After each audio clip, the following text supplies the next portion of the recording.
अस्सलाम वालेकुम, आप देख रहे हैं प्रोग्राम न्यूज़ फीड। मैं हूं मुर्तज़ा डार। प्रोग्राम में हम बात करेंगे एक इंतहाई अफसोसनाक वाक़े के हवाले से जो बलूचिस्तान के इलाके मच में हुआ, जहां पे 11 कारकुनों को मौत की नींद सुला दिया गया, जिनका ताल्लुक हज़ारा कम्यूनिटी से था। इससे कबल भी हमने तकरीबन एक हफ़्ता पहले देखा कि बलूचिस्तान के अंदर ऐसे वाक़यात हुए जिसके अंदर बहुत सारे लोग जो अपनी जान से हाथ धो बैठे। FC चेक पोस्ट पर हमला था, 27 दिसंबर को किया गया। उससे कबल पंजगोर फुटबॉल स्टेडियम के पास एक हमला हुआ। तो कंसिस्टेंसी से पिछले कुछ दिनों के अंदर वाक़यात बढ़ते चले जा रहे हैं। हमारी सिक्योरिटी जितनी हमारी एजेंसीज़ हैं, वहाँ पे हमारी सिक्योरिटी फोर्सेस हैं, वो अपना काम तनदही से फ़राइज़ सर अंजाम दे रही हैं। वाक़यात की तादाद में भी इजाफा होता दिखाई दे रहा है। ये सूरत हाल किस जानिब बढ़ रही है, जो इसके ज़िम्मेदारान हैं वो हैं कौन, और जो ज़िम्मेदार हैं वो हमारी कानून की पकड़ में कब आएंगे, और उनके ख़िलाफ़ हमारा जो कानून मुतहरिक है, जो हमारी सिक्योरिटी फोर्सेस मुतहरिक हैं, वो कितना प्रॉम्प्टली और कितना एक्टिवली काम कर रही हैं। इस हवाले से गुफ्तगू को आज हम प्रोग्राम में करेंगे। प्रोग्राम में वक्त है ब्रेक का, ब्रेक की जाने पड़ते हैं।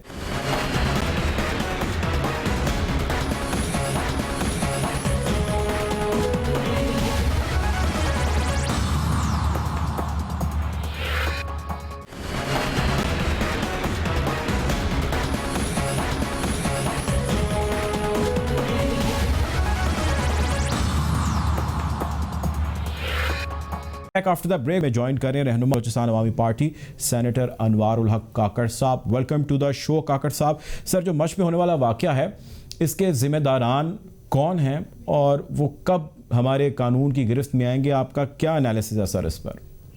देखिए, अभी तक जो क्लेम सामने आया है वो ये भेड़िया नुमा जो दाइश के नाम से इन्होंने कबूलियत की है और एक्सेप्ट की है इस डिस्पेकेबल और मज़मूम हरकत को, उस ग्रोह का नाम सामने आ रहा है। यूजुअली आपको मैं बताता चलूँ, ये पिछले 2 दिहाइयों से बलूचिस्तान में 2 किस्म की दहशतगर्दी के पहलू हैं जिनका हमें सामना रहा है, जिसको हम कन्फ्रंट करते रहे हैं। एक ने अपने ऊपर मज़हब का लिबादा उड़ा हुआ है और दूसरा जो है वो इथनिक लिबादा उसने उड़ा हुआ है। जो हरनाई में सिक्योरिटी फोर्सेस पे हमला हुआ चंद दिन पहले, वो उस फैशिस्ट ग्रोह के जानिब से था जो इथनिक बुनियाद पर हमलावर होते हैं मुख्तलिफ टारगेट्स पे। और ये परसों जो वाक़या है, ये मजहबी लिबादा जिन लोगों ने ओढ़ा हुआ है, ये उनकी कार्रवाई अब तक जो सामने बात आ रही है वो उनकी है। इस लड़ाई में जो कि एक तवील अरसे से चल रही है, सिक्योरिटी फोर्सेस की कुर्बानियाँ हैं, शहादतें हैं। आपको याद होगा कि वो दिन भी थे जब बदकिस्मती से हमारे यहाँ 100 150 जनाजे उठा करते थे जी। मैं कतन कोई अमवात की तादाद के कंपैरिजन नहीं कर रहा हूँ, सिर्फ बताने की कोशिश ये कर रहा हूँ कि एक डिक्लाइन पे आया है। और उसकी वजूहात ये थी कि सिक्योरिटी फोर्सेस ने इनको फ़िज़िकली एलिमिनेट किया था। जो इनके रिंग लीडर्स थे, जो इनके फुट सोल्जर्स थे, वो एलिमिनेट हुए थे, जिसके नतीजे में इनकी कार्रवाई करने की जो कैपेसिटी थी, जो सलाहियत थी, वो कम होती गई। ये अब फिर रिसेंटली रीग्रुप हुए हैं। कोई इतलात हैं कि 50-100-200 के करीब ये फिर लोग इकट्ठे हुए हैं और ये दोबारा बड़े मुनज़्ज़म अंदाज से हमलावर होना चाह रहे हैं। अच्छा काकर साहब, सर ये बताइएगा कि अब दाइश का जिक्र आप कर रहे हैं, मैंने भी देखा, रॉयटर्स ने भी इसको रिपोर्ट किया। ये बताइए, अब इसके साथ साथ इंडियन इन्वॉल्वमेंट जो है उसका जिक्र हमारे जितने हुकूमती ओहदेदारान हैं, आला मनसब पर जो बैठा है, वो ये कह रहा है कि there is Indian involvement behind it. Foreign minister ने भी ये कहा। कितनी इंडियन इन्वॉल्वमेंट है, और इंडियन इन्वॉल्वमेंट क्या वाकई है, और अगर है तो उसको हम काउंटर कहाँ किन किन लेयर्स में कर रहे हैं? कोई एनालिसिस आप करें सर इस पर। देखिए जी, वाकई है वाला सवाल तो अब ख़त्म हो चुका है। वो इसलिए ख़त्म हो चुका है कि अब ये इल्ज़ामात से आगे बढ़ के बात है। कुलभूषण यादव, हम एक सर्विंग रॉ का ऑफिसर जो है वो अप्रीहेंड हुआ है हमारी सरजमीन से। प्राइम मिनिस्टर मोदी और अजित डोवल पब्लिकली ये कह चुके हैं कि बलूचिस्तान उनका जो एज अ प्रोजेक्ट है, वो ये समझते हैं कि वो बांग्लादेश का रेप्लिका यहाँ पे कर पाएंगे। सेल्फ डिलूजन है, खुशफहमी है, गलतफहमी है, लेकिन पब्लिकली वो कह चुके हैं। रिपब्लिक डे को उन्होंने चूज़ किया था। चेक हैगल जैसे सेक्रेटरी ऑफ स्टेट जो कि डिफेंस के थे यूनाइटेड स्टेट्स के, उन्होंने एक जगह खिताब करते हुए कहा कि अफ़गान सरजमीन को हिंदुस्तान बलूचिस्तान और पाकिस्तान के दूसरे इलाकों में डिस्टेबलाइजेशन के लिए इस्तेमाल करता है। पूरी दुनिया की जो इंटेलिजेंस कम्युनिटी है, चाहे वो यूरोप हो, अक्रॉस अटलांटिक हो, उन सबको ये पता है कि हिंदुस्तान इस मज़मूम हरकतों में इन्वॉल्व है। तो लिहाजा ये बात अब तस्लीम करने या न करने से बहुत आगे जा चुकी है। ये एक एस्टैब्लिश नोन फैक्ट है, पूरी दुनिया जानती है। हिंदुस्तान के अपने लोग भी इसको अब तस्लीम करने लगे, जानने छोटा सा लगे। सवाल, दुनिया खामोश क्यों है? हमने इतना जबरदस्त किस्म ये का dossier बात दिया, दुरुस्त है, इतना ये बात आपकी जबरदस्त दुरुस्त है। dossier हमने ये बात आपकी विद दुरुस्त है। एविडेंसेस दिया, तो why there is no noise on this sir? देखिए, मैं आपको एक अर्ज़ करूं, हमारे यहाँ एक डिफीटिस्ट मेंटालिटी है कि वो कहते हैं कि जो यार इकनॉमिक साइज़ हिंदुस्तान का इतना बड़ा है, इसलिए पूरी दुनिया जो है वो इस पे खामोश रहती है, और अपेरेंटली ये लगता भी है। जस्टिस ट्रूडन, कैनेडियन प्राइम मिनिस्टर ने सनशोर किया इंडियन ह्यूमन राइट्स वायलेशन को और बहुत सारी चीज़ों को, बावजूद उसके इकनॉमिक साइज़ के, बावजूद कैनेडियन इकनॉमिक इंटरेस्ट के। इशू ये है कि when you choose to be mum, आप ख़ुद इख्तियार कर लेते हैं, और माजी में ये हुआ है कि अपने केस के मुतालिक आप खामोशी इख्तियार कर लेते हैं, और जहाँ कहीं आपको अपना पहलू कमज़ोर नज़र आता है उसको ख़ुद उजागर करते हैं। इस तरह आप रियासत और माशरे की ब्रांडिंग कर नहीं सकते।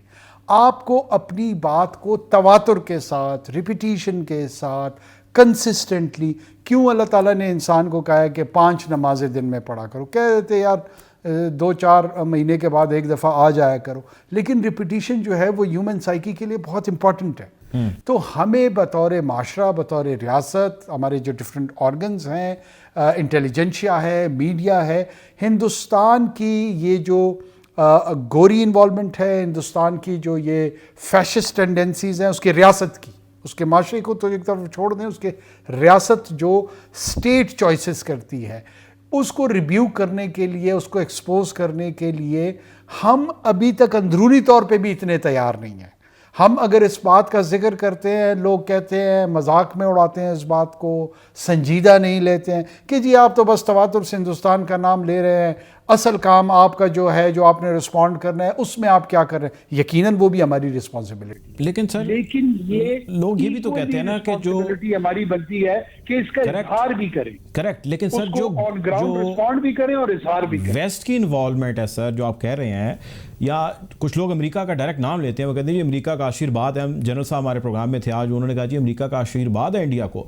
अब एक तरफ अमेरिका हमें कहता है डू मोर, और वो कहते हैं इंसर्जेंसी ख़त्म करें, ऐसे स्प्लिंटर ग्रुप ख़त्म करें, और तालिबान प्रोसेस के अंदर आप हमारा साथ दें। और दूसरी तरफ अगर हम ये मान लें कि हकीकत है कि अमेरिका पुष्पनाई करता है भारत की पाकिस्तान को ख़राब करने में, तो इसमें तो लॉस अमेरिका का शायद खुद नहीं है। अगर वो ऐसा करे तो फिर क्यों करे?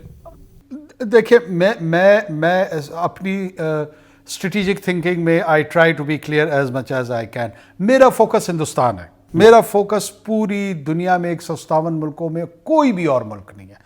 पाकिस्तान का अज़ली दुश्मन, पाकिस्तान के वजूद का दुश्मन, पाकिस्तान की क्रिएशन को विविसेक्शन ऑफ मदर इंडिया न यूरोप समझता है, न ऑस्ट्रेलिया समझता है, न अमेरिका समझता है, न ईरान समझता है, न जीसीसी समझता है।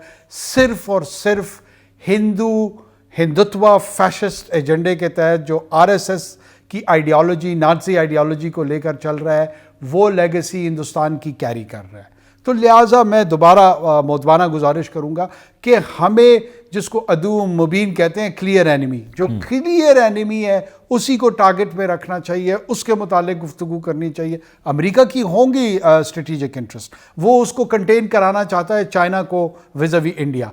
जो बात हमें वेस्ट को कहनी चाहिए, समझानी चाहिए कि हिंदुस्तान तो चाइना को कंटेन करने से रहा, लेकिन पुलवामा में साबित कर दिया है कि चाइनीज़ कोऑर्डिनेशन के साथ Pakistan has been able to contain India. So India का जो पोटेंशियल समझा जा रहा है वो उतना है नहीं जितना वो एग्जैजुरेटेड और ओवररेटेड शायद वेस्टर्न कैपिटल्स में उसको सेल किया जाता है। हमारा काम ये है कि उन कैपिटल्स में इसके पोटेंशियल को, जो कि इंतहाई कम है, वो कम पोटेंशियल को बयान किया जाए, बनिस्बत इसके कि हम इसके पीछे और स्ट्रेटेजिक स्ट्रेंथ लोगों की जो है वो उनको रैली करवाएं और उनको मजबूत करने के इनएडवर्टेंटली कोशिश करे, मेरी नाचीज़। ठीक है, पाकिस्तान ने सर वैसे बड़ी प्राइस पे किया और खुसूसन बलूचिस्तान के अंदर हज़ारा कम्युनिटी ने भी इसकी बहुत प्राइस पे की। अब तो मैं कहीं पढ़ रहा था, लिखा हुआ था कि हमारे ख़ानदान में मर्द नहीं रहे जो हमारे जनाजे उठा सकें। So very unfortunate incident sir. कोई शुबा नहीं है इसमें। वो कम्युनिटी हज़ारा की हो, उर्दू बोलने वालों की हो, पंजाबी बोलने वालों की हो, मेरे नज़दीक वो एक ही ग्रोह है और वो विक्टिम का ग्रोह है। और रियासत बुनियादी तौर पर उसकी विक्टिम्स की जो लेगेसी है, उसकी जो मिटिगेशन है, उसके जो गम का और दर्द का मदावा है, वो हमें करना चाहिए।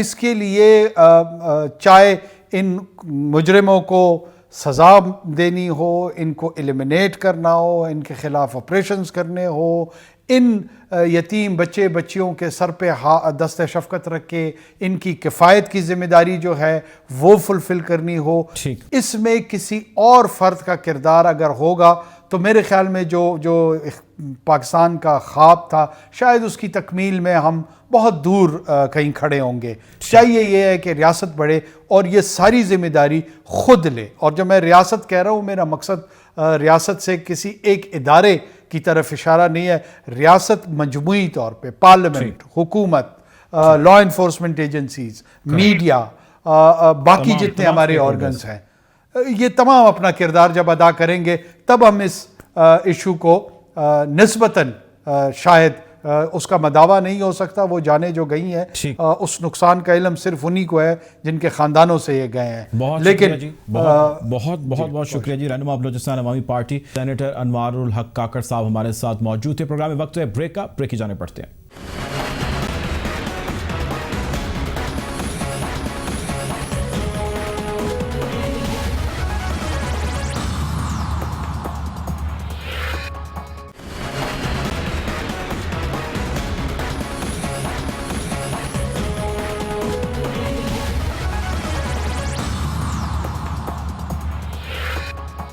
Welcome back after the break. Guftagu को मजीद आगे बढ़ाएंगे और हम बात कर रहे हैं जो बलूचिस्तान के इलाके मच के अंदर अफसोसनाक वाक़या हुआ उसके हवाले से। प्रोग्राम में हमें ज्वाइन करें लेफ्टिनेंट जनरल नईम खालिद लोधी साहब। Welcome to the show Lodhi साहब। सर, बड़ा अहम सवाल, ये जो सूरत हाल बनी है कल से ऑनवर्ड मच के इलाके में जो अटैक हुआ है जिसमें प्राइमरीली हज़ारा कम्युनिटी है जिसको टारगेट किया गया है, आप इस वाक़े को कैसे देखते हैं और आप इसको हमारी बदकिस्मती नहीं garanते कि हमारी तमाम तर कोशिशों के बावजूद ऐसे वाक़यात होते चले जा रहे हैं और सूरत हाल दिन ब दिन ख़राब होती जा रही है बलूचिस्तान के अंदर? मेरा ख्याल है कि सिर्फ बदकिस्मती ये ना कहें, हम इसको थोड़ा सा आप अपनी इनएफिशिएंसी भी कहें, क्योंकि बात ये है कि हज़ारा कम्युनिटी आपको पता है दराज से एक टारगेट है और खासकर जैसे भी हालात खराब हो रहे थे तो हमें अंदाजा होना चाहिए था कि वल्नरेबल ग्रुप कौन से हैं और टारगेट क्या हो सकते हैं। मेरा अपना ये ख्याल ये है कि जब से हिंदुस्तान ने अमेरिका के साथ एक मुआहदा किया है बीका का, जिसके अंदर वो हर छोटी से छोटी हरकत को हर स्पेस में मौके कर सकते हैं, उससे वो फायदा उठा रहे हैं। उनको अच्छी तरह मालूम हो जाता है कि यहाँ पर सिक्योरिटी फोर्सेज यहाँ से दूर है और अभी गुरुद्वार में कोई नहीं है, कहाँ हरकत हो रही है कहाँ नहीं हो रही है, ये मालूमात उनके पास है। जब तक हम टेक्नोलॉजी में ये बराबरी हासिल नहीं करते जो हम कर सकते हैं, कोई इतना बड़ा नहीं है, चाइना से ये चीज अवेलेबल है। और दूसरी बात ये कि सर्वेलेंस हमें ऐसे टारगेट की जो कि वल्नरेबल है उनकी ज्यादा अच्छे तरीके से करनी चाहिए। अगेन टेक्नोलॉजी मौजूद है, ड्रोन है, इतने और वाक़े हैं। तो मेरा ख्याल है कि थोड़ा सा इसको बदकिस्मती के अलावा अपनी कोताही और अपनी इनएफिशिएंसी की तरफ भी हमें देखना चाहिए। ठीक है, हम बहुत सारे ऐसी चीजों को वकूअ पज़ीर होने से पहले उन पर काबू पा लेते हैं, लेकिन इस किस्म के वाकयात जो इतने घिनौने और खासकर देखिए ये एक ऐसा जख्म है जिसको जो जख्म के ऊपर जख्म लगाया गया है, यानी कि पहले ही हमें पता था कि ये वल्नरेबल है, पहले ही अंदर प्रेशर है, वहीं पर अटैक किया गया है। तो काम तो ये दुश्मनों का है, इसमें तो कोई दूसरी राय नहीं है और उन्होंने इसको कबूल भी कर लिया, आपको पता है। अच्छा जनरल साहब, देखें टेक्नोलॉजी में एडवांसमेंट होना बढ़ना आपने जो निशानदेही की ये तो चले एक तरफ हम रखते हैं। फ़िलहाल जो हमारे पास अवेलेबल वसाइल हैं ये बताएं, उसके अंदर हमारी जो सिक्योरिटी के इंतज़ामात हैं क्या वो दुरुस्त हैं, वो दुरुस्त नहीं हैं तो क्यों नहीं है? आई मीन जो अवेलेबल वसाइल है उसके अंदर हम क्या कर रहे हैं? जी मेरा अपना ख्याल ये है कि इसके लिए बहुत ज्यादा वसाइल की जरूरत नहीं है। ये जो अवेलेबल है दुनिया में। एक और बात मैं ऐड करना चाहूंगा कि जो जड़ है, जो मंबा है इस सारे मसले का, वहां तक भी हम पहुंचने की जरूरत है। मेरे ख्याल बहुत लिहाज हो गया। ये हम इंतजार नहीं कर सकते कि हमारे हाँ कोई आए बाहर से और आके काम करके वापस बाहर चला जाए और हम मुंह देखते रह जाएं। हमें ये हक हासिल है कि जहां से हमारे ऊपर हमला हुआ है वहां पे हम भी हमलावर हों। सिर्फ डिफेंसिव रहने से ये काम नहीं होगा, क्योंकि आप कितनी जगहों का डिफेंस करेंगे, कितने स्कूलों का, कितने अस्पतालों का, कितने बाजारों का, कितने मजदूरों का। ये बहुत मुश्किल काम हो जाता है जब सिर्फ डिफेंसिव आपका एटीट्यूड हो। तो आपको थोड़ा सा अग्रेसिव एटीट्यूड में एक प्लान और अपने वसाइल के मामला में, क्योंकि जो नुकसान आप इसको करें ना कि इस वक्त भी तो आपको बहुत माली और जानी नुकसान हुआ, उसके जो दूरस्थ नतायज है उनको ध्यान में रखें। तो इससे अगर हम ये भी इसका खर्च कर लें इसकी सर्वेलेंस पर और सब कुछ, मेरे ख्याल उसमें कोई मजायका नहीं। तो मैं दोनों बातें कहूंगा, अपना डिफेंसिव एटीट्यूड चेंज करें और उसमें एग्रेसिवनेस लेकर आए, और नंबर 2 टेक्नोलॉजी का इस्तेमाल अच्छा करें और जितने जो कि वल्नरेबल है उनकी सर्वेलेंस ठीक तरीके से की जाए। अच्छा जनरल साहब, देखें आप टेक्नोलॉजी के एडवांसमेंट की बात करें, हमें टेक्नोलॉजी को बढ़ाना चाहिए, मज़ीद एनरिच करना चाहिए, हमें अपलिफ्ट करना चाहिए जो हमारी अभी तक स्किल है।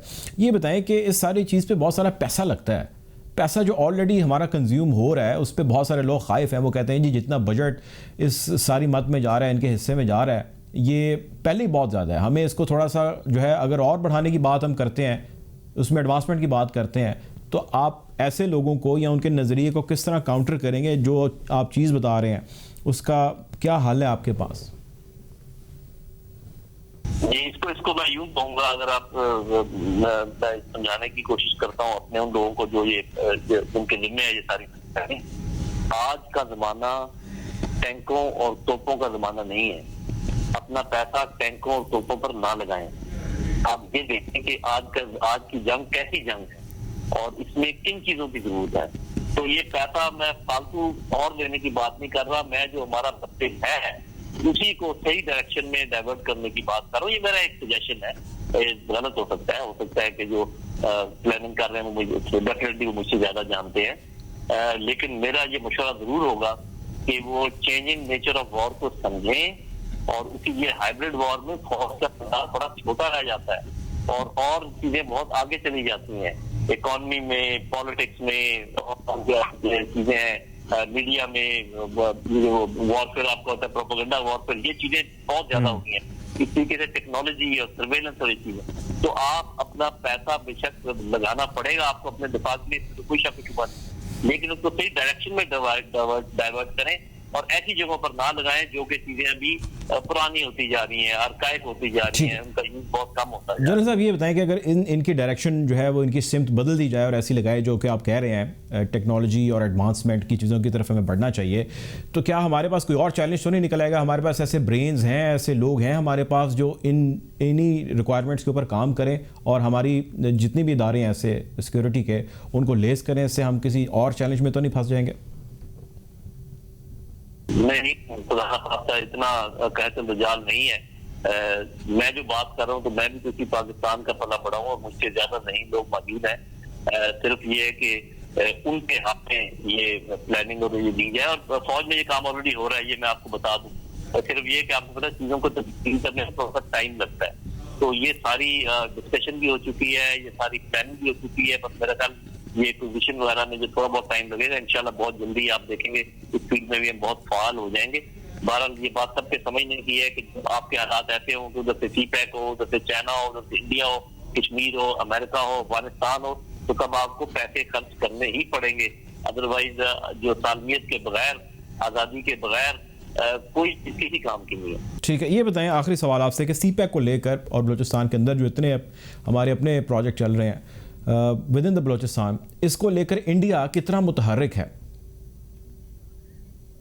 ये मेन इन्वॉल्व इंडिया की और उनको कुछ तनाई हासिल है अमेरिका की, क्योंकि दोनों के यहाँ पर जो है ना इंटरेस्ट वो मुंतबिक होते हैं एक दूसरे के ऊपर, और उन्होंने तो खुलेआम कहा या तो कुछ भी बात है ना, आपको पता है उनके नेशनल सिक्योरिटी एडवाइजर ने कहा इतने $1 मिलियन जो है सिर्फ इस्लाम के लिए रखे हैं और हम उन्हीं के लोगों से काम करवाएंगे, उनको पैसा देंगे, और वही हो रहा है जैसा कि उन्होंने कहा था। तो ये तो कोई ढकी छुपी बात नहीं है, इंडिया मेन एक्टर है इस सारे काम में और वो कर रहे हैं और बबान में दोहल कर रहे हैं, मतलब बिल्कुल कह कर क्या कर रहे हैं। इसलिए हमें भी डिफेंसिव रहने की कोई जरूरत नहीं है। जैसे कुछ ऐसा जो वो हमारे साथ कर रहे हैं उससे बढ़कर हमें उनके साथ करना चाहिए और हमारे पास बहुत मौके मौजूद हैं। ठीक है जी, बहुत शुक्रिया जी। लेफ्टिनेंट जनरल नईम खालिद लोधी साहब मौजूद थे प्रोग्राम में। वक्त हुआ एक ब्रेक का, ब्रेक की जाने पड़ते हैं।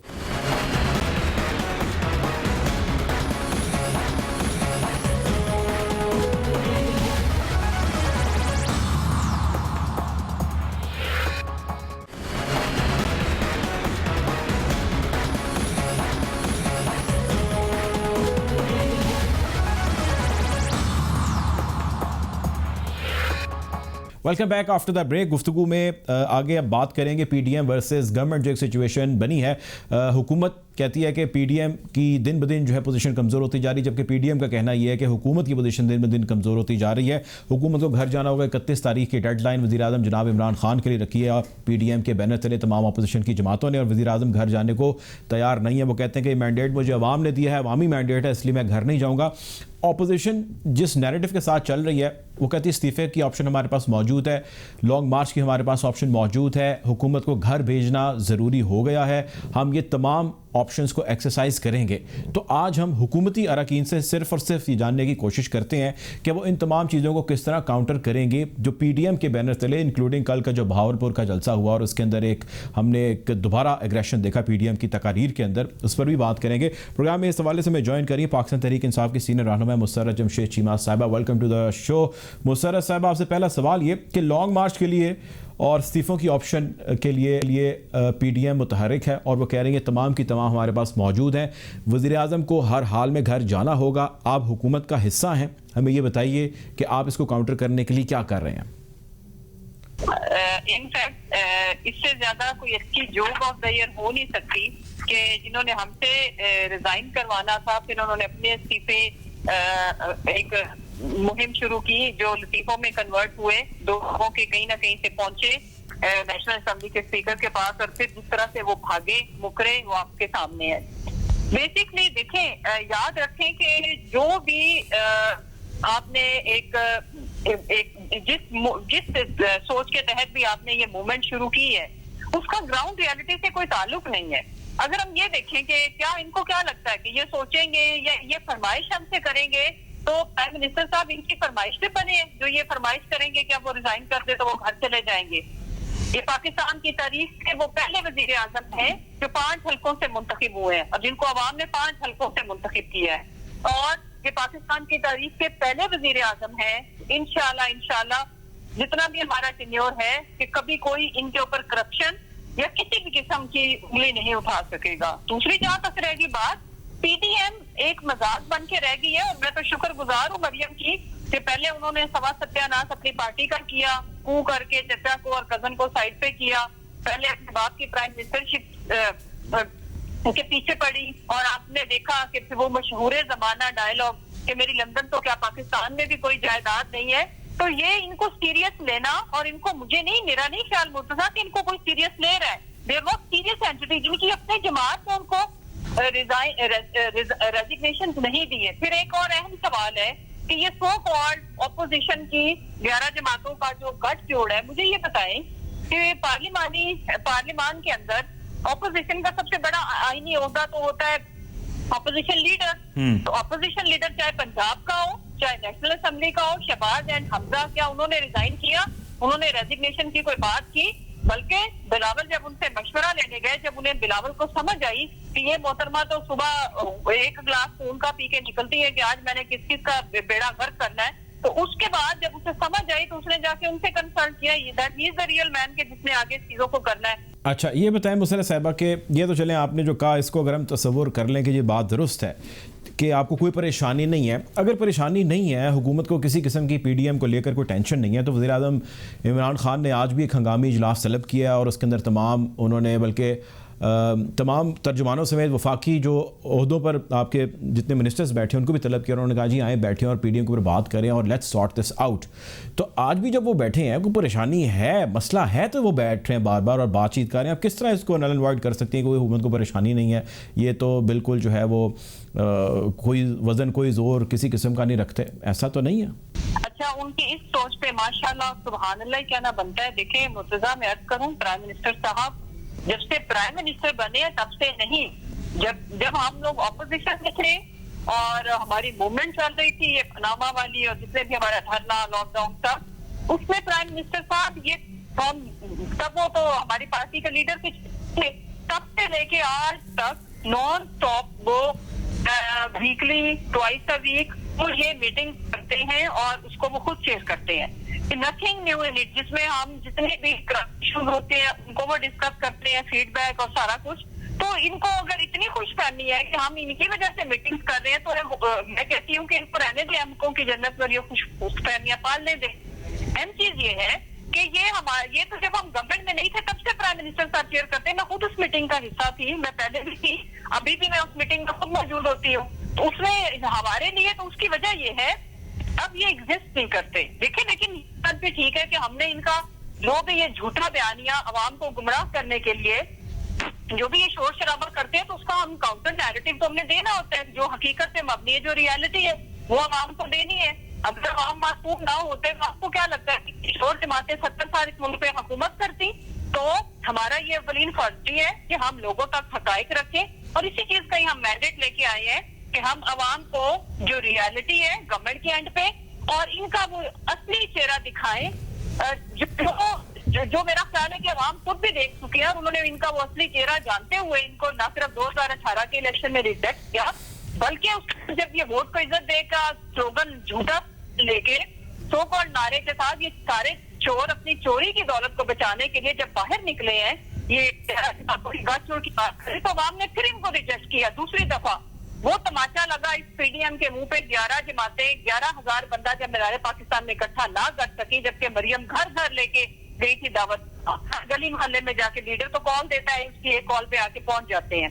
तो इम्पोर्टेंट चीज ये करप्ट सारी बात का ये है कि हमने चोर छोड़ने नहीं है, होनी है, ट्रांसपेरेंसी आनी है, मेरिट पे डील करना है, ये चाहे इस्तीफे दें ना दें। दूसरी इनको मैं इतला दे दूं कि प्राइम मिनिस्टर साहब ना कहीं जा रहे ना, हमें जरूरत है, हमारे पास अवाम का मैंडेट है, 5 सालों के बाद हम अवाम की अदालत में जाएंगे।